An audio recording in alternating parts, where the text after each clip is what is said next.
That's been cut out, right? All right. Hey everyone, we're back and we are with Jared and Will talking about Sabbath. Last few weeks have been good, boys. Yeah, it certainly has. Gone through stop, rest, delight, and then we've got worship coming up. Yep, worship. So, tell us, Jared, what has been the, I don't know, tell us, maybe start off with some theological disagreement, maybe? Or Yeah, no, we'll jump straight into that. No. Just hold the mic up there. There we go. I feel like I'm Joe Rogan. Oh no, where did you get this guy from? Listen, guys, my first day on the pod, and You better be good. It's been a good last. Well, if it is the last, you guys know why. So, but it's been a great learning about the Sabbath for me over the last few weeks and few months. It's been awesome. So, good talk on the weekend too. Thought it was pretty good. Yeah, it was pretty good. Pretty good. That's my summary. Pretty good. Yeah, reasonable. Could have been better. There's been some good feedback from people as well, though, right? I think it's probably made people think a lot differently from maybe the way they grew up seeing Sabbath or their idea of reading the scriptures and seeing what Sabbath is. Whether it's some sort of law for us to follow, if you look Old Testament sort of style, or are we just free to do whatever we want and that's that extra day off that we get. Aussies do love a good day off. Certainly do. Certainly do. But what's the difference between a day off and doing Sabbath? I think that's probably a confusing thing for some people. Yeah, well, I think we covered it quite well, I think, in Delight, right? It's like, what's the Sabbath for? Is that my time of the week where I get to reorientate myself towards the Lord? And what a great way to start the week. It's like, actually, I'm not doing this by myself, and then I get a bit of a rest at the end of the week.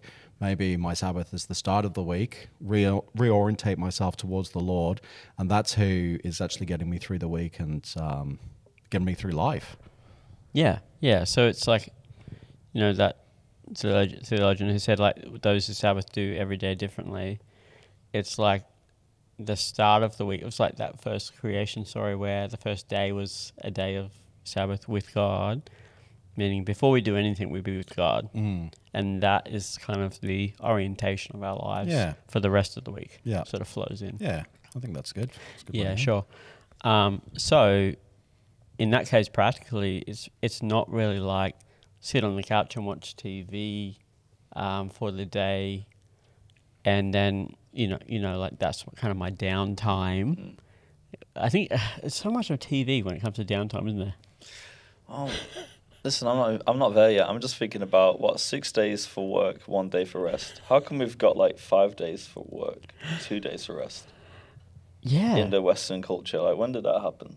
That's a good question. I think it was like Victorian era, wasn't it? Yeah. When some of the Christians actually, who had some of the big mills and things like that, created some of the small villages for their workers to live in and started to actually uplift their lives and actually gave them the extra day off. So is it to British? actually have life. The British did that. Well, a lot of things we try and make the world a bit better. But that's why you're here, Will. These kind of tidbits is what we need. Okay, so 5 days work, 2 days rest. It does seem to me like going into the Sabbath teaching, I've got a weekend, but I'm not resting, even though it's like 5 days work, 2 days rest. There's definitely a lot more to how you rest properly. So what did the weekend used to look like? Well, for me, I've worked pretty like in the startup world, I guess, a little bit, or in advertising or recruitment world for the last 15 odd years, whatever. So it's pretty hectic Monday to Friday, and then I would basically I learned like from Tim Ferriss on 4 Hour Work Week, like it's a good idea to like try and half a day a week. Exactly, 4 hours a week work, and then reverse Sabbath basically. Just it doesn't. That's in reality not what it does. You just end up trying to be more, pack more into work. Like into super work efficiency, I think was like a bit of a craze. Yeah, for quite a while. Oh, for sure. But then, and I wouldn't check my phone much for work on Saturdays and Sundays. I'd basically just like leave it till. I wasn't afraid of leaving work to Monday. I wouldn't feel I have to get back to everything in most circumstances. But still, I wasn't resting or wasn't recharging. I would say. So yeah, there's a lot more to it, which we've been learning about recently, which has been really great for me. So. Yeah, I think that's really good. I think one of my professors once said about the Sabbath, we're not under that law now, but it's actually obviously for us. But it's when we think about the Lord, it's saying, I trust you that I'm still going to be able to eat tomorrow. I trust you that I can still get this done with the time you've given me. Yeah. And therefore, that's a great reason not to study, to work, to do whatever it is that sometimes we do as an extra. We've got that extra day on the Sunday off where I could just prep for a Monday. It's saying, Lord, I trust you that I can navigate this world. I trust you that I'm going to be provided for. I trust you with my time and my family. Yeah. And so, yeah, it's I love how, I guess in sort of Anglican tradition, we call it the Lord's Day. Yeah, I love that. And just the Sunday. Yeah, it's great. The Lord's Day. And that's what early church called it as well. The Lord's Day was, a day to orientate around God. Getting back to that startup hustle culture, there's like so many podcasts now, and we're just adding to the noise of the podcast world right now. But ours is probably one of the best podcasts out there. Would you say? I think it's top percent. We have to get percentages. I don't know if you could see that obviously from the camera all the way, but as soon as you said as one of the best, Jared's face was more of a. It's a top 100% podcast. Sure. It's a podcast. It's in 99th percentile for sure. Yeah, for sure. It's not the bottom. No. But there's heaps of podcasts out there talking about like hustle culture. I mean, where it would be like praised to be working 24/7, but not really working because you want other people working for you, and like you're going to be super efficient, and you're going to look like it, like project the lifestyle, but you're always working, always producing, always on the go, and that's really celebrated. I see that a lot now, and I just think, to me, that life looks honestly pretty horrible. Yeah, I think, but that's not just a new thing, right? Of look busy. Oh, what do you mean you're taking time off? That looks lazy. That's how the Romans looked at the Jews of Jesus' day. What do you mean you take a day off? Yeah, right. It was unheard of. Like, what are you doing? Work. Unless you're the super elite, then life was luxury and learning. Yeah. Sure. But yeah, so it's the same problem today. What do you mean you're taking time off? Well, you need to have everything you possibly can in this world, and that's the problem, right? If this world is everything you have, then you have to have every experience, every material possession of your heart's desire. Therefore, you have to work for it to attain it. Without, what do you mean you want to take time off? Well, I do feel coming. Like I lived in Japan also, like Luke, for 16 years. Work culture there is a bit different. Like it's coming back to Australia, to Queensland, I feel the work pace is much lower here. Like there's not a lot being done. That's not true completely. I know some guys are great at getting a lot done. Just try to get a tradie, you'll find out. Oh yeah, we've done a bit of renovations here. Not just like any of the Australian viewership, which is probably our highest viewership. Yeah. Nearly only viewership. Yeah. We think you work hard, just in a different way. There's work smart, and then there's work like really smart. There's working hard and there's hardly working. Yeah. It's different though. But Japan, you'll see a guy in Japan on the side of the road, famously holding a sign, no earphones in, just standing there 8 hours or longer, do his shift, completely focused on it, even though his job's not that. Like, it seems like you could listen to a podcast and do that job, but no, but he's working. There's that kind of that's like the Japan, and that wasn't me in Japan. But there is also, isn't that problem in Japan where it's, even if you're not working, you need to be seen in the office doing the extra hours, even if you're not doing anything. Ridiculous. Even if you're sleeping. So it's more of a scene to be working rather than actually getting anything done. Exactly. I mean, you could do the same amount of work in 4 hours that people are doing in 10. I think like Australia, there's guys who are super efficient, getting a lot of work done, working really well, and there's other examples. Yeah. Right? But for me, coming back here, it's made me really think about how I work and how I rest. I think is like you know, the big one, because I think we're used to working pretty hard in Japan, like pretty long hours. Yeah. You don't really get that concept of overtime pay there. It's like you're working till the job's done. Where it's No unions in Japan, bro. I like no to hear that. unions in Japan. I'm a great fan of unions. Do you like that? But it's different. I mean, it's great being back here. It's like even the most basic job pays really well here. Yeah, yeah. So it's a great. You can have a great lifestyle in Australia. It's all about that lifestyle. But you know, I just wonder how many people are truly recharging and getting rested. And I'm excited to see this concept come in, and especially do what it's done for me and my family. See that for more people. Dude, and I'm I'm definitely finding- from very hardworking. I'm finding background. it like Sabbath's helping me like feel good about working hard. Yeah. Like, I feel good about working and working hard because I know Sabbath's coming. Well, And I'm going to proper rest. I'm going to proper have a good time. yeah. Well, I think I've been learning recently about like emotions we have or feelings we have, like stress or anxiety or fear or anger, all these different things. I've always thought certain feelings are bad and you don't want them. Like stress. Stress is bad. Don't want that. Right. Get rid of that completely, which I think is not, like, there's actually there's Probably probably not healthy as well. probably not healthy, right? So, you know, some people will pigeonhole emotions, get rid of them, or not do things. But, you know, I think it's great to recharge, but it doesn't. And also, it's a great time to deal with emotions. Like, one of the exciting things I've heard shared about the Sabbath, one idea, and there's different ways to do it, and that we're still figuring out of our family. Like, we're definitely getting the rest part down, and you know, is that part of like you take like one thing you shared yesterday, Luke, in the message which I half applied because it was a bit late. It was already during my Sabbath, but I thought I'd do that. Is like write down concerns you have before going into rest. Like write them down, pray over them with your family, and then even put them in a box, put your phone in there too, and then open it up at the end of Sabbath, and then readdress those things you've got to solve. And I thought that was so good for me as almost like what am I going to achieve this week before my next Sabbath in a way. But also just like you pray over it, you get it off, but then, you know, it's not something you don't worry about. Like you're going to worry about, but today's not the day to worry about those things. Like we give up to God. We go, thank you, Lord, that you're providing for me. And yeah, I'm going to deal with these things which are causing me stress and I guess anxiety. as well, that sort of, it puts some of these worries that are in our life into context, right? So, you know, it doesn't matter who you are. We all have things that we worry about, things that we stress about, whether they're, you know, was it like 21st century problems or whatever it is, or first world problems they like to call it, or not. It's still a stress for you because that's the life you led. You've not maybe led like hardcore adversity, so you're not gonna your level of pain's going to be different to someone else. But I think one thing that idea there will show you is, oh yep, I look back on it on the Monday.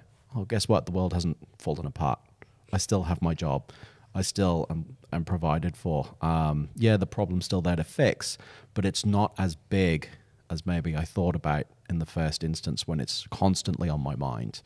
And so, yeah, I think that's a great way of using Sabbath there to actually refresh our minds and show us that our problems are in a different light than what we perceive them to be. I also think like thankfulness goes into that because I remember when I had a startup and we weren't making much money, maybe couldn't pay myself at the time.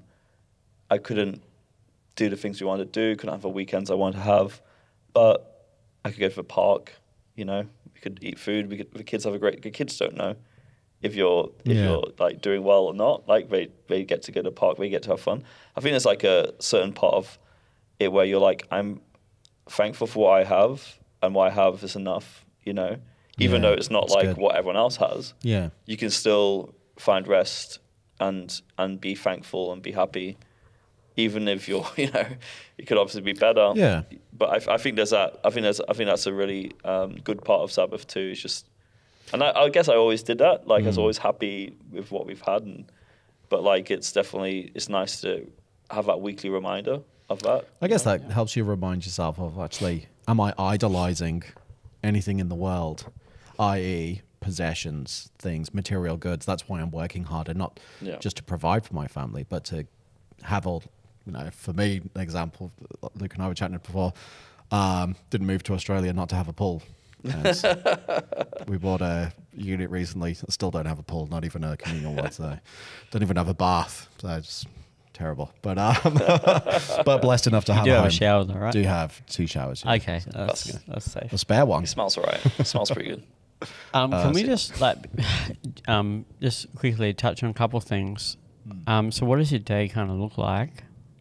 I was trying to give people a picture to understand what are you doing, and then has there been any sort of resistance towards that? Because I know, like, obviously walking our children through that, but also what I noticed recently is like people not necessarily happy that I'm not available 24/7 for them. Even like pushback from like, different friends or family, like, why are you not replying to me? Like, because my phone's in a box for 24 hours. Or, not even 24 hours, like some period of time. So there's some resistance towards me, practicing Sabbath and enjoying my life.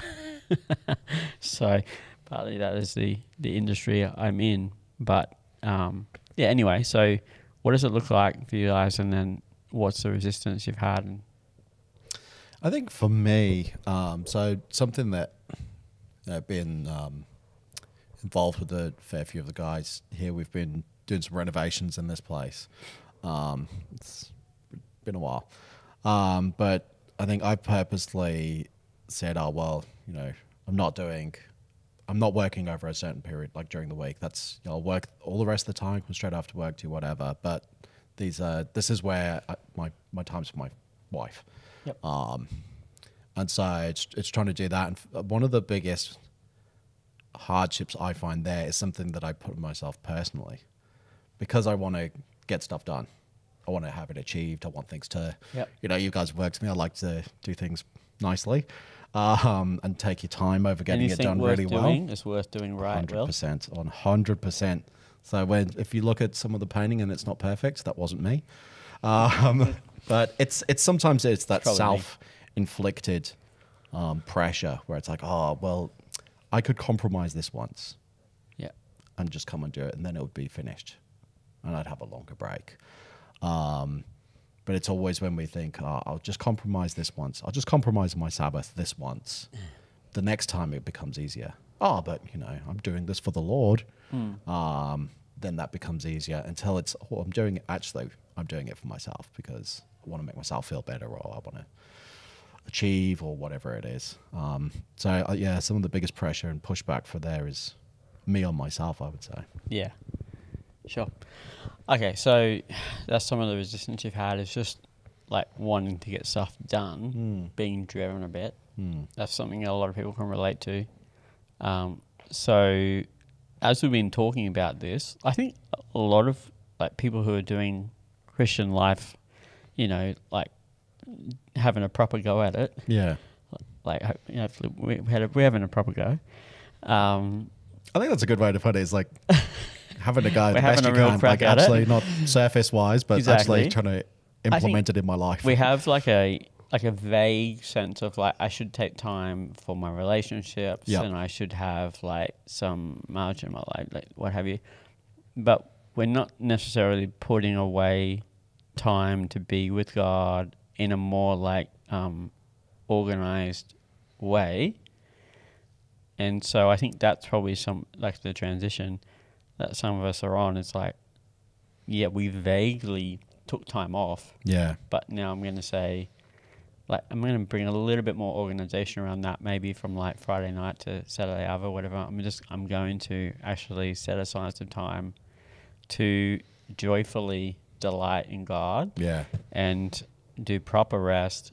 And like a big part of it is literally turning your phone off. I think that's a huge part of it. Even that one thing would actually help a lot of people. But have you found that? Like, I found that I think that's one area I need to work. I need to put more effort into. So, my daily reading, my memory verse practice, I find that's already set Yep. in me. But That's awesome. but there's something more I think that we should be doing on a Sabbath, to like really delighting and worshipping Yep. the Lord, and actually He's the center and joy of my life. Yep. Trying to take it from trying to grow and learn to actually trying to say, "Oh Lord, I just want to enjoy you for who you are." Yeah. Yeah, that delight one yesterday we talked about was the key one. I think. Hey, I think the first so. two I were think that's about what we're not doing, but this is more like, okay, so now what are we going to do? Yeah, what's it all about? What could a day of just absolute joy look like with God and with the people we love? So that's been pretty cool. Like, what are you guys doing? What does a day look like for you? Yeah, so we try and start it the night before. So what's that? Saturday night. So Saturday we do night. Sundays are like Sabbath, Cool. I guess. So night before that dinner, Saturday night, it's a work in progress, right? But at this point, we try and have a good meal Saturday night, and pray. I haven't been I've got 3 children. My oldest is 13. Youngest is 8. I haven't always been we pray at dinner time and stuff, but haven't been that great, I'd say, at a lot of, you see friends, you go to their house and they all hold hands and do these long prayers and stuff. I always feel a bit guilty, when I see how they get the kids and the kids have got their Bible scriptures on them. I'm like, oh jeez, that's always been a bit of a thing for me and Gabe, like my wife, what could we do?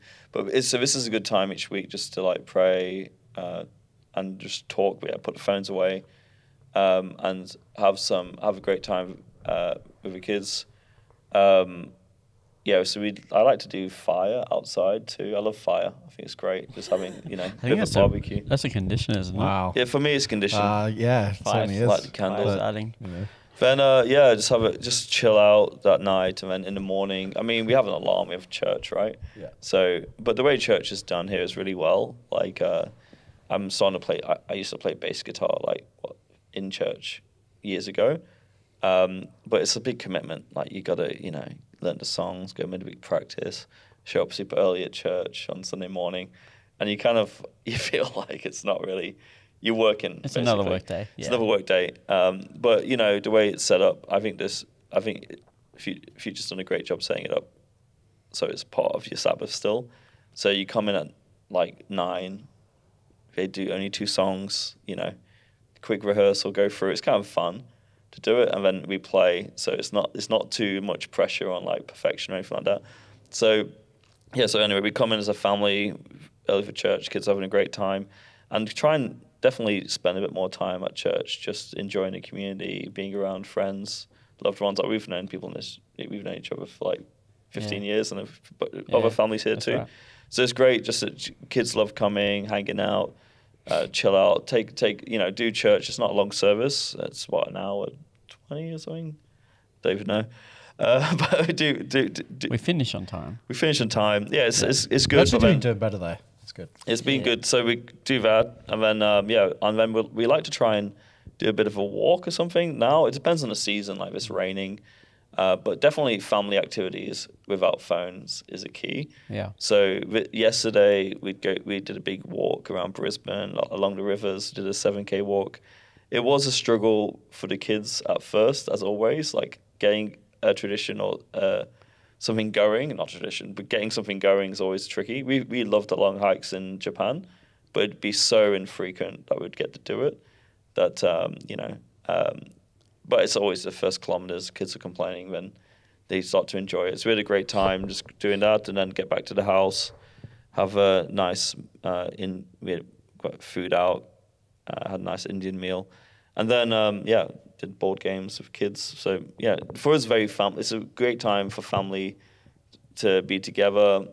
Obviously God's the center of all this, but for me, it's just connecting with those kids, building good memories, and love that. without technology. Sounds like a pretty awesome.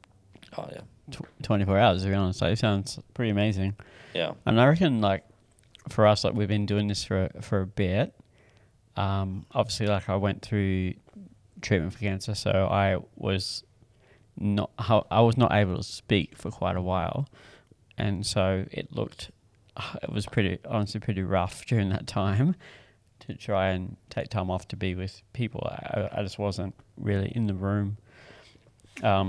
But since I finished treatment, I guess 6 weeks ago or something like that, we've been back at it from then, and it's just been better and better. But what I've realized is, like, now that my family is really loving this, I feel like the next step for us would be like something like doing this with some other people who are also on that same journey and loving this idea together, and like hanging and spending some time together, you know, like around the fire pit or stuff like that. Yeah. That would be really joyful I like for us. the couple of things there. It's and both of you said it in different ways, was still trying to implement it, and also the characteristics there was time off where it wasn't as practicable and as well implemented. And I think that's a great thing to remind ourselves of. We're not going to be perfect in this world.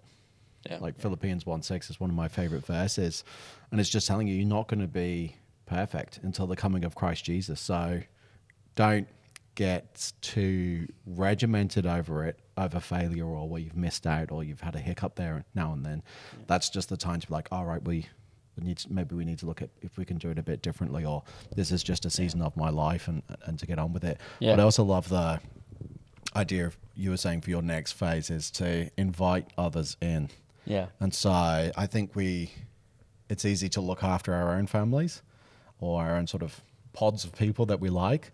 But I would say a great challenge would be to invite those maybe single people, those lonely people that don't have families. To start inviting them into your Sabbath and inviting them to be a part of your family and to enjoy it, because at the end of the day, in Christ Jesus, we're all family.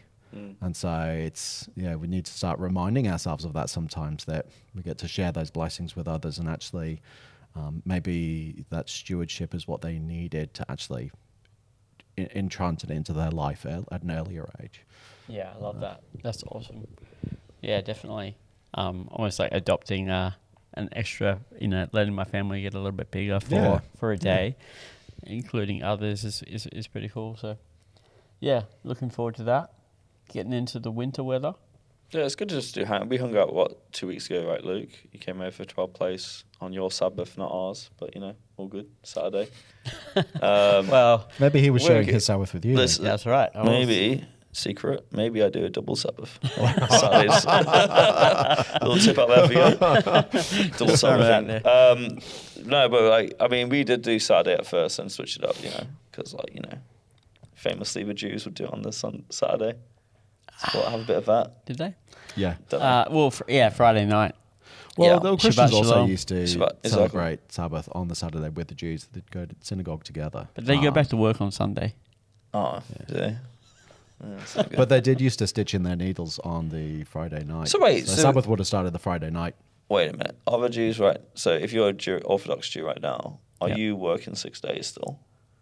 Yeah, that's what you would do, right? I don't know, I'm not you go back to work on Sunday. Sunday to Friday night.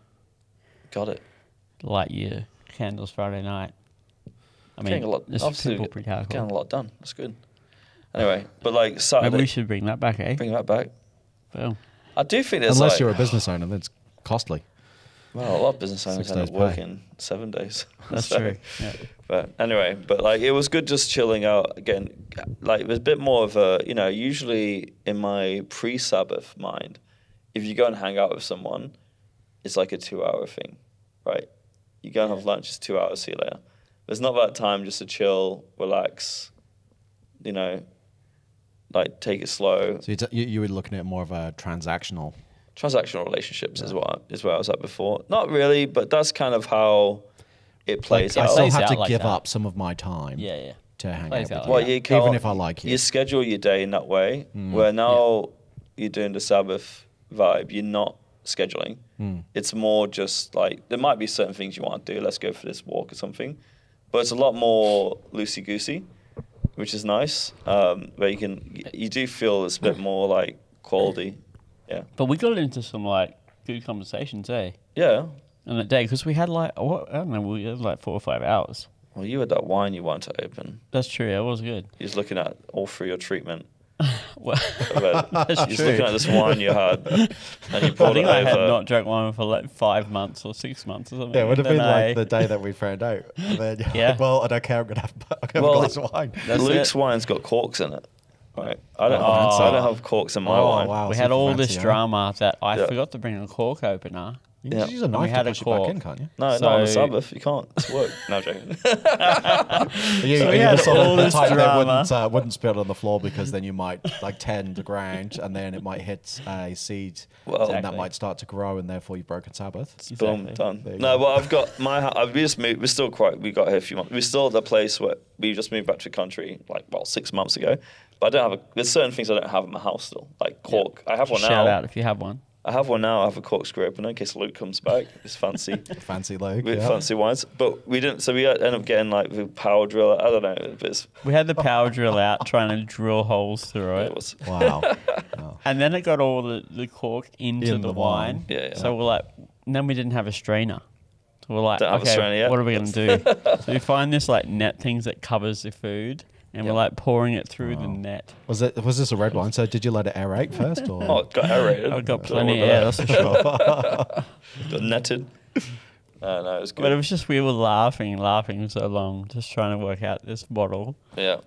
But MacGyver. also, we got into a bunch of like life story stuff, like, Oh, you yeah. know, highs and lows, and yeah, stuff I didn't know, but it was like, yeah, it was cool because we had the space and time to do it. Yeah.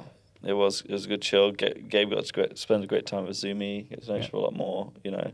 So you're around each other in Japan, but Japan's classic for even Tokyo. It's hard to have community in Tokyo. It's just a mega city. Yeah, Maybe so London. big. London might be similar, I imagine. But Well, I like, never lived in London, so I wouldn't know. don't know. But like, it's very much you go for this time, you leave at this time, and you know people for years, but you don't always get to know them.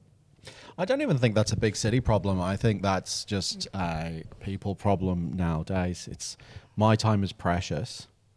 So you only have surface sort of level relationships with people. Yeah. Because to cultivate a greater relationship requires actual time and attention to the other person rather than me as the center of reality.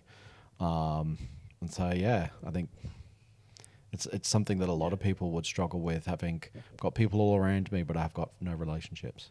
Yeah, Yeah.